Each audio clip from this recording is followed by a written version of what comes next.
I love you.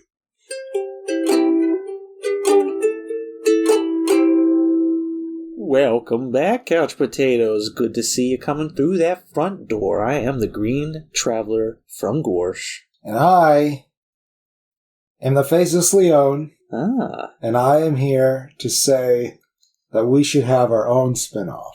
Ooh. Yeah, our own spinoff. The Ronvald the Skull Show? That would be fun. Yeah. We got to get Ronvald on that. Or are you trying to get your own show? Folklore show. No, I was thinking that we could do just another show. Huh? But, like, we call it Green and Faceless in Armchairs. And, and it would be like a book club kind of thing. Hey, I like that. Let's do that. Yeah. That sounds like fun. You got me hooked immediately. Maybe we'll put that on our Patreon, and just for our patrons. I like that. We'll call it Green and Faceless on the Couch presents Green and Faceless in the Chair. Wait, what'd you call it? In armchairs? I said Green and Faceless in Armchairs. Okay, yeah, Green and Faceless on the Couch presents Green and Faceless in Armchairs. Okay, we'll do our spin-offs better than the Fast and Furious, okay? Better than Fast and Furious presents Hobbs and Shaw. Yes. This movie is called Hobbs and Shaw. This is a podcast about movies and TV. And if you didn't catch the title, it's Green and Faceless on the Couch. That's correct. Yeah. And we're talking Fast and Furious presents Hobbs and Shaw. And I don't know why they had to present it, but that's what we're doing. They presented it. They're like, here it is. Nice on a platter. You loved these two. Here we go with more of them. And it's like, this is going to be a very terrible metaphor that I don't really have. You know, it's not explored at all, but it occurred to me when I was watching it that these are the two favorite triumvirates of the Roman Empire. You know, it's like, oh look, it's Pompey and Caesar. You know, it's Hobbs and Shaw. Nobody remembers old Crassus. Dominic Toretto. Dominic Toretto over there. Crassus. I feel like he's not actually the Crassus of the triumvirate. No, but here we go. We got these two. We got Hobbs and Shaw, Jason Statham and Dwayne Johnson, who have somehow become the top three build. You know, two of the top three build people in the Fast and Furious movies. Yeah. Somehow, some way. The whole family, who have had 6 or 7 movies each, have all just kind of tumbled down the ladder slowly. This movie, though, is the epitome of one of the problems that I have with this franchise. And, you know, like, the franchise, like, has grown on me, for sure. And it is definitely... I know not to expect great character development. I've learned to expect character flip switches, like as if it was a stunt in a car. Like they did a 180 reverse turn or some shit like that. Right. But this movie still happens to have this for these two characters. But it's happened in the previous 3 movies already. They're total character shifts. They're just like a completely different character from the beginning to the end of the movie. Like, you know, and you want that kind of progression in a franchise where you see the same characters over and over again. But you don't. But you don't just make it happen. You have to show it happen. Like, exactly. It can't just be done. They do it a little better in this than they did in Fate of the Furious, and I say just a little better, because the Fate of the Furious was like, it was one scene, they have a laugh, and then from that on, they're allies. They're not like friends, but they're allies. Right. And in this one, it immediately starts off when they kind of like hate each other again. Yeah. Like they see each other and immediately they're like, I'm going to kill that man. And like, I mean, they don't actually say that, but like, you know, that's the energy they're putting towards it. It's like, this is my least favorite person in the world. I'm not doing this mission with him. And I was like, okay, but didn't you guys just like each other at the end of the last movie? That's all I could think. But they do explain in the dialogue that they have worked a couple of jobs in between that. Oh, I didn't catch that. So that's interesting. And you got to tell me and we got to decide if it's a spoiler after we talk about this. But they mentioned that Owen is dead. Did that happen in Fate of the Furious? I didn't think he died. I don't think he died either. I thought he got off the plane with Jason. So maybe that's an F9 thing. Maybe they were setting up a future movie, a story arc. Maybe we haven't seen it yet.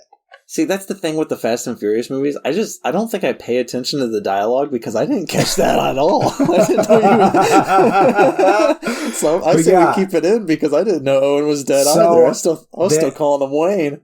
Maybe that's why I didn't catch it, because I was like, who's Owen? Who the fuck is Owen? Owen Shaw, Deckard's brother. He apparently is dead now. And I was like, I don't fucking remember that happening. So I was thinking they were just trying to express that something happened when they did a job just previous to this where Owen died. And maybe Hobbs was a problem that it occurred through. Maybe.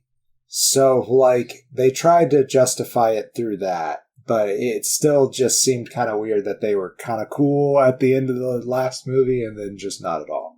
That's one of the things that feels off about it, so that makes more sense that I didn't pick it up in the dialogue, because the beginning of this film, when they see each other, they're immediately just like, I'm not working for that man, fuck this. Yeah.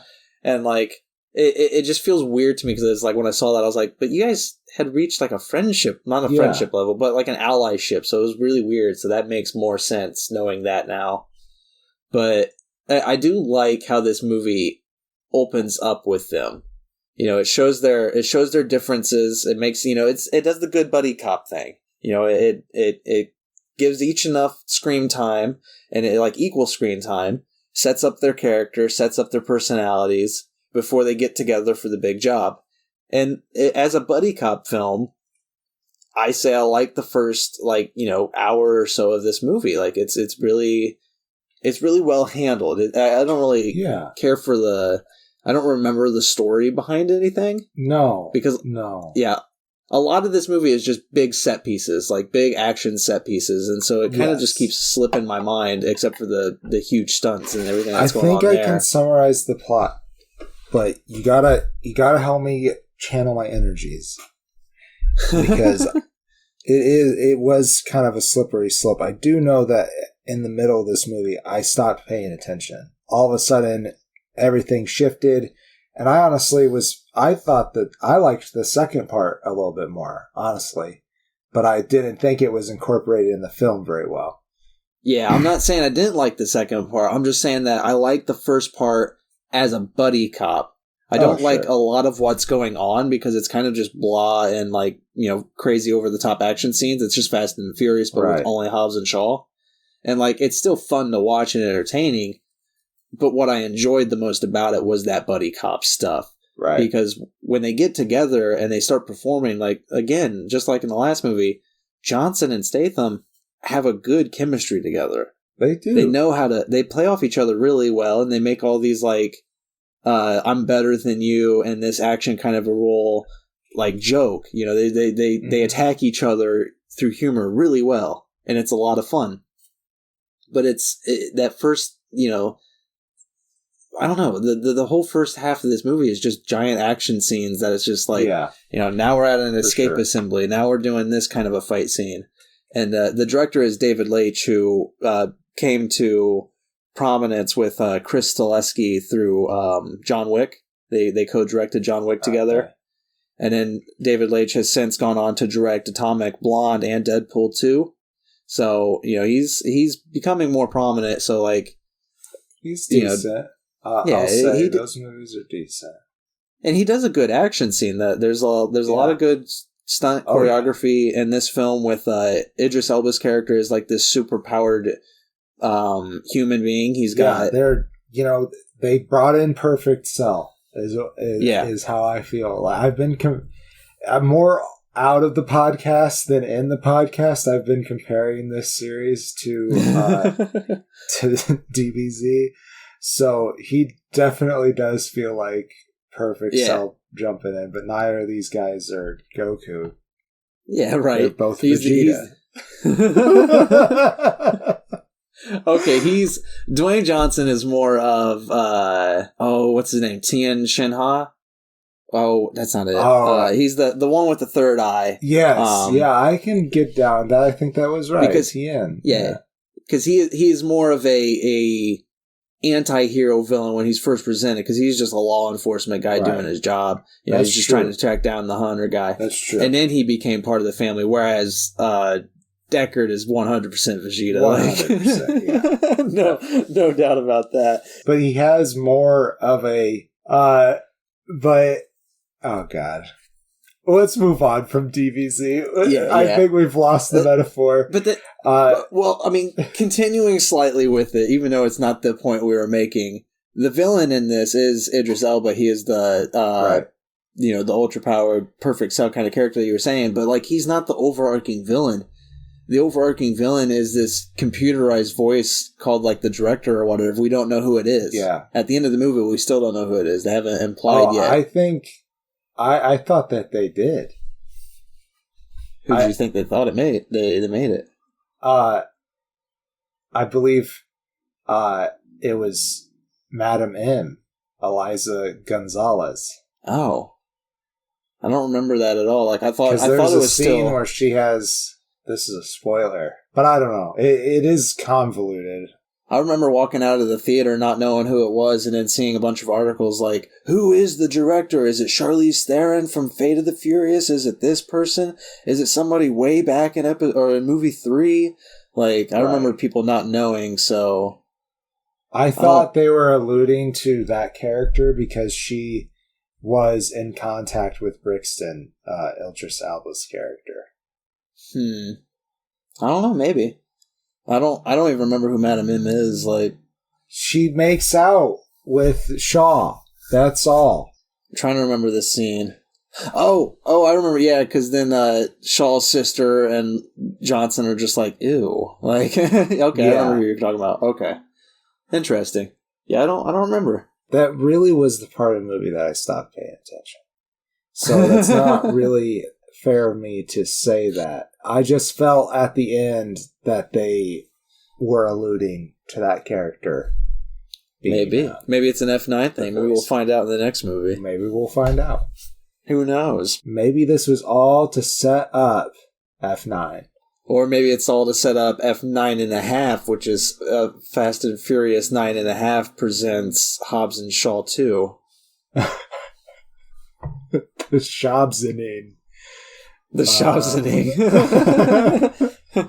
The Hobbs Shaw threesome. Whoops. But like, I think what I'm trying to get at though with the villain is, I feel like what qualifies a good Fast and Furious movie is the villain.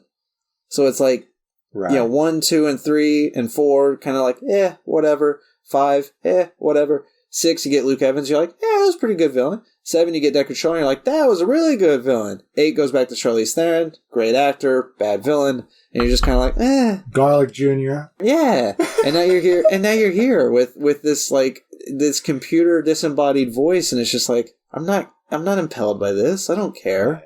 Right. Like, make it Idris Elba. He's far more entertaining. Like, just up his character to stop from henchman to actual runner of the show. Yeah. But no.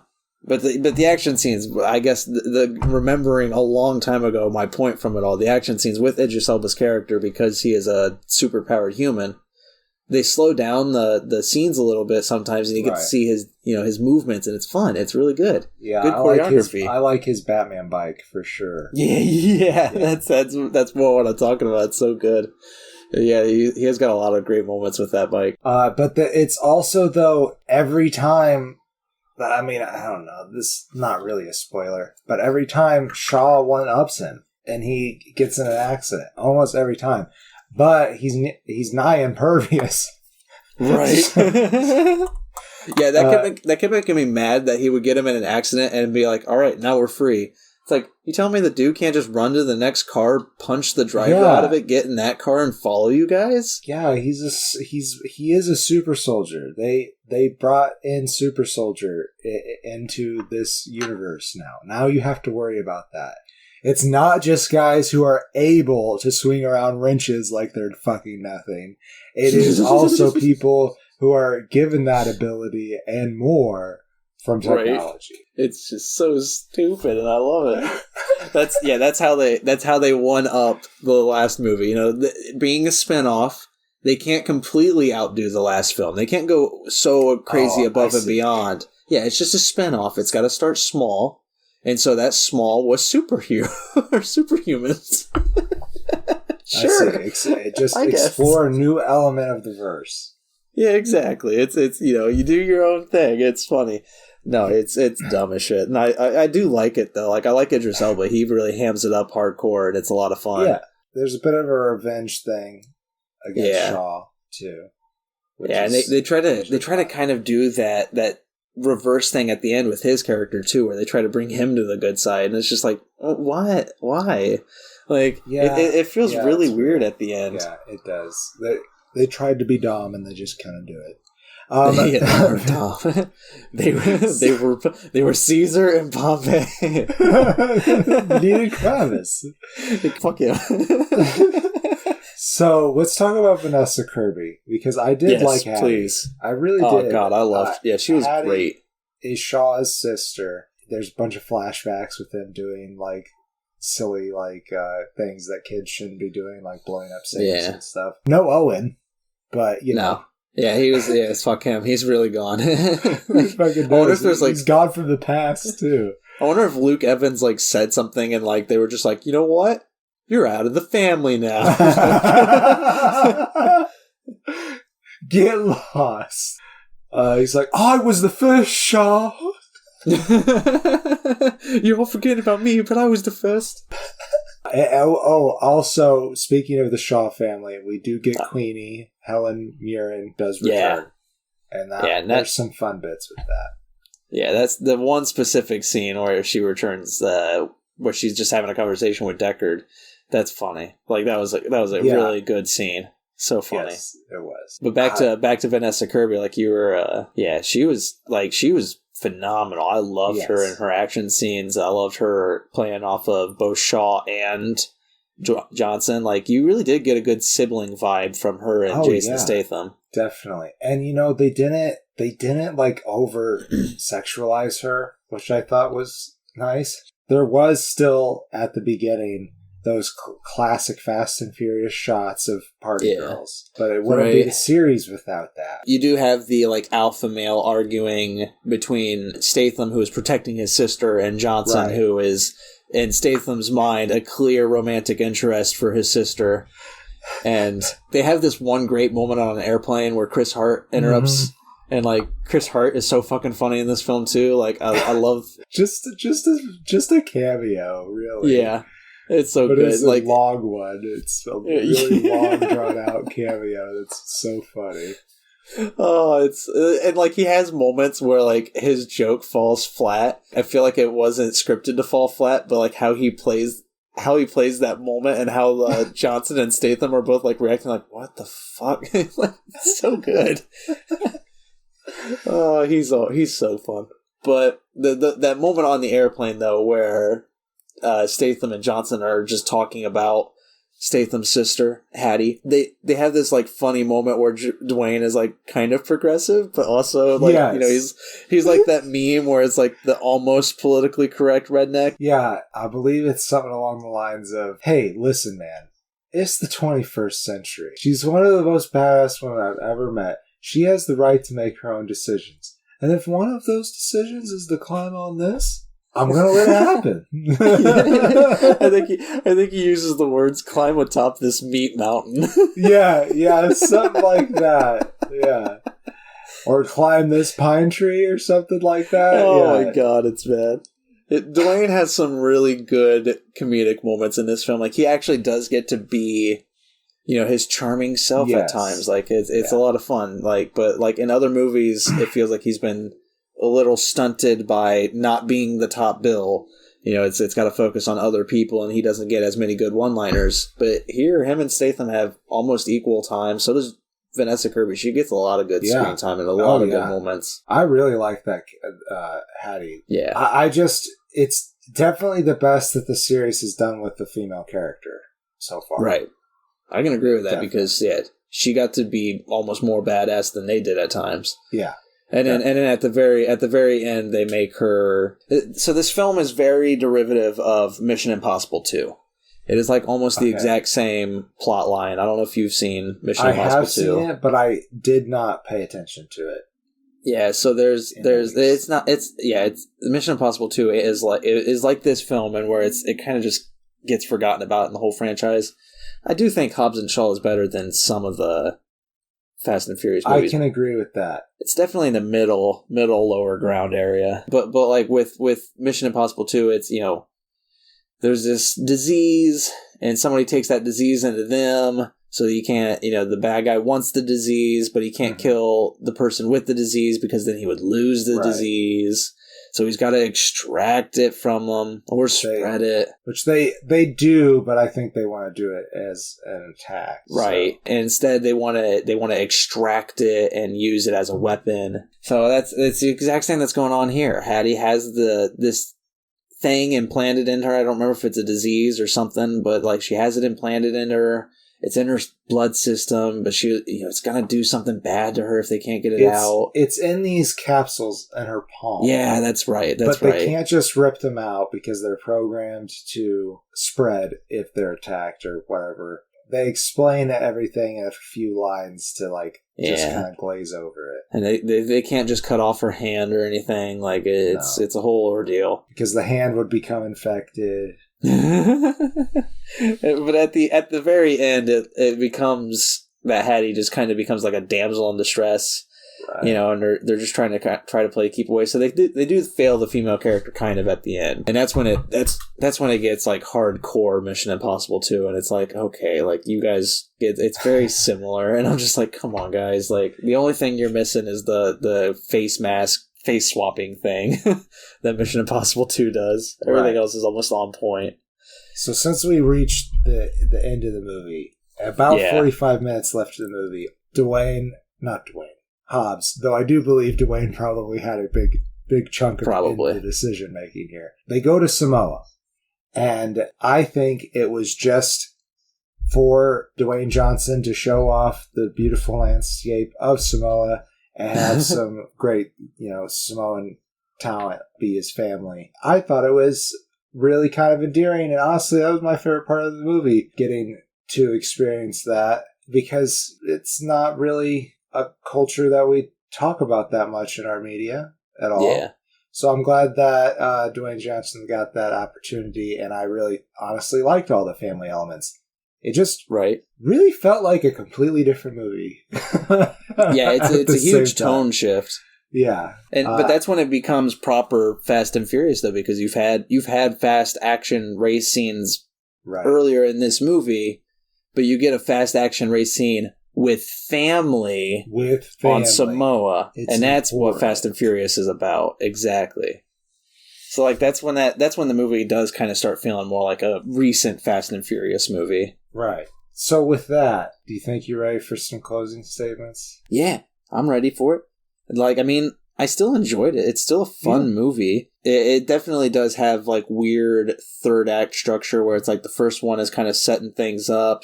The second one, you have all the big action stunts and everything. And then the third one's a huge tone shift and it's about family. It's disjointed. It feels a little weird. It's kind of clunky. But the on-screen talent, the chemistry between everybody, and the action scenes, like, that's all good. That's all fun still. And, I still have enough fun that I'll give it, it's a rough... I'm going to give it 2.5 stars. It could be a 3-star if it's on the right day. Like, if I'm really in the mood for some Dwayne Johnson and Jason Statham loving, like, it's perfect for that. Yeah, but I'd give it 2.5 star on any normal day. I agree with everything you said. It gets a face, because I did have a lot of enjoyment out of the end of this movie. But all around, I'm not really going to just be like, hey, go out there and watch Hobbs and Shaw. Just watch Furious 7. It's a spinoff movie. Yeah, watch Furious 7. That show's good. But that's my closing statement on this film. I think that's been the show. Yeah. We got one more Fast and Furious playlist episode coming your way. Oh, and then it's time for spooky season, everybody. I'm so excited. Get your spoops on. We'll see you back here next week for F9. For Fast Forward. I've been the faceless Fast Forward. Oh shit, you got me. I've been the faceless Leon. And I am the Green Traveler. Safe travels and good night. Green and Faceless on the Couch is a proud production of FictionWorks 19. If you like the show, please show your support by rating and reviewing us on Apple Podcasts. Like, follow, subscribe, wherever you might listen. We also now have a Patreon account. If you feel so inclined to support us in a financial manner, please become a patron by visiting patreon.com/greenandfaceless. You can also find more information about us on our Facebook account or on the FictionWorks 19 Instagram account. Thank you so much for listening.